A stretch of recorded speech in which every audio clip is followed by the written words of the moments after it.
Hey, good morning, gang. Thanks for tuning in today. I've got my good friend, Kate Blecher here, Wall Street banker, one of the smartest people that I've ever met, most ethical and wonderful, and someone that I actually listen to. So that should let you know how much she stands out. I met her 10 years ago when we were on Wall Street, and she was next door at Wall Street, big banking.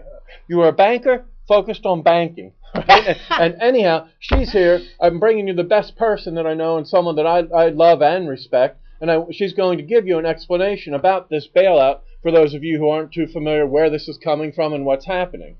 And you sent slides into Tyler, right? Yes, I did. And these are for your delicious pumpkin pie cake. Is that what they are? Well, it wasn't we're not too used to having women on the show. On the show, especially women who are, capable of fighting back. So. Kate refused to wear the cheerleader outfit that Tyler proposed, but we love Kate. We miss Tyler, and we hope that his medical treatment in the emergency room pans out well this afternoon. Anyhow, thank you, my wonderful, dear friend, for coming in to help and explain to people. Now, perhaps you could go through and tell people exactly what this is and where this came from. Sure. I mean, you have to go back to look at what we are as a country. The banking system is extremely imminently tied to what we are doing as an economy, and it's got to be supported. I mean, if you go back into history, it's not like a technology company, an auto company that you can't let fail. If you go back, what happens is Congress gave banks the authority to create money. Mm-hmm. And so what we have is we have the currency and they print money, and then you have banks. Let's say you walk into the bank, you deposit $100. The bank will keep maybe $20 in reserve and lend out $80. So we have just increased the money supply by $80. Okay. So the problem is, people have to have faith in the banking system because people can't take out their deposits all at the same time. But that's not a problem, especially now with the FDIC saying they've taken the insurance on bank deposits up to $250,000. Oh, that's in the bill that they're going to vote on this evening, right? Correct. Okay. Yeah, my wife's parents were worried about that. They had a lump in one, and I said, well, you're at 100K. All right, that's not going to help out too much. Yeah. I told them spread it out.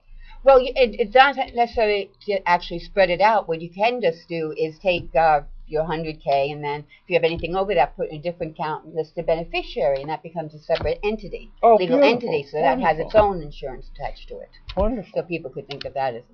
We found out yesterday that Tyler speaks good fluent Vietnamese, so I should have had you talk to Tyler, and he could have talked to them. And it would have been a lot more help than my idiocy. Now, what's happening now? How do we get where we are? Well, basically, it's a problem with credit quality, and lending is how it started.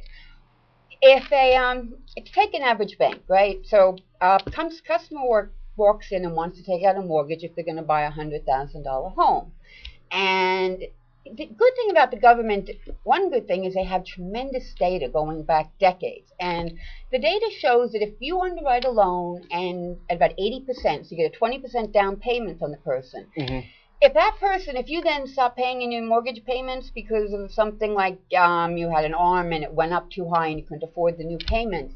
They can seize it then, right? And then with the 20% equity, even if they have to take a haircut on that of, say, 10% just so they can get their money back, they make that $100,000 home $90,000, and their debt is only $80,000, so they're still okay. Right, they're still okay. And usually it takes about that $20,000 because it takes years for a bank to get title to a property when they've tried to foreclose. So they've got legal fees. Yeah, they got legal fees and real estate taxes, broker right. fees, all these things, and so that's why all these loans are sort of sitting out there. And right. And the credit quality, the problem was that bankers and finance companies started loosening up their lending standards. Well, I remember, and the New York Times had an article, even though they weren't smart enough to publish your letter, but they had an article from September of 1999 praising the Clinton administration for going and putting pressure on Fannie Mae, who was Frederick Raines, right?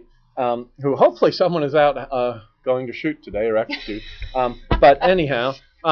He was the head of that, and Clinton administration pressured Fannie Mae to make 50% of their loans to people with bad credit, low income, didn't meet didn't have any down payments, that were in poor, economically disadvantaged zip codes.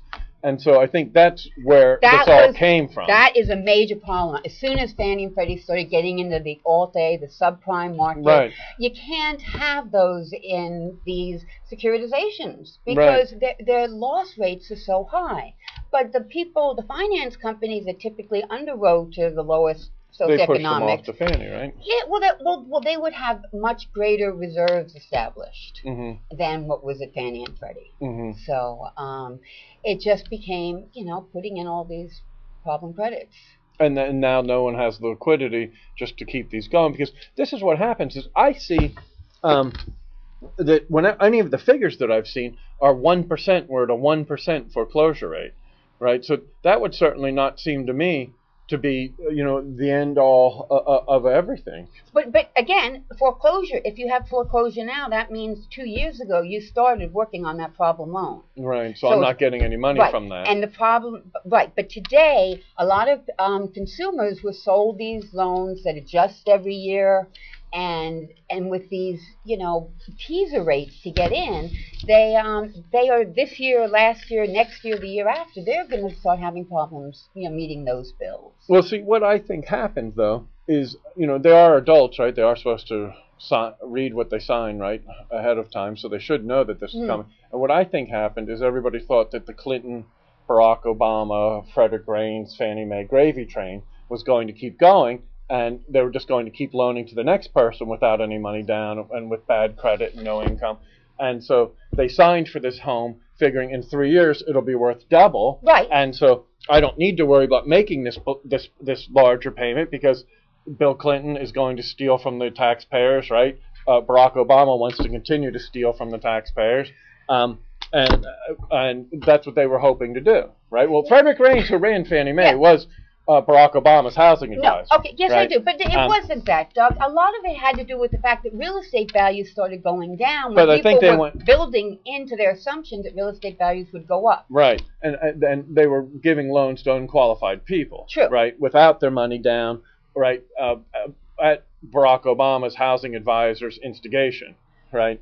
And under Bill Clinton's direction. I have to say it was neither of those. It was the banks and the finance companies themselves in competition that made these loans more prevalent. They started out being an 80, you had to put down 20%, and that was always like kind of like an historical norm, right? Right, but then we started getting 125% loan to because they make you take mortgage insurance if you don't put that much down. Yes, you have to take mortgage insurance, and that costs money. But this is basically an unsecured credit. So the banks are sitting there thinking that they've got security for this 125% loan to value, and now they're just writing these things off. You saw the massive losses the banks recorded all year long? Well, do you know what I did? Though I saw them, and then yesterday we reported on BB&T, who have a nice investment banking business, right?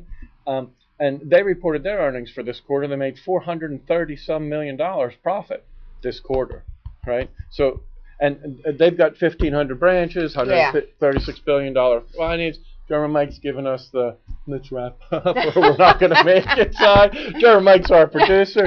Kate, you are just fabulous. Kate is someone that I love and respect, and you should learn from her and listen to her. And this is an explanation for you. I'm sorry, we've got to wrap up here. No problem. Guys, we're at Wall Street Media. You can find us at WSMCO.com. Thanks again, Kate. Thank you, too.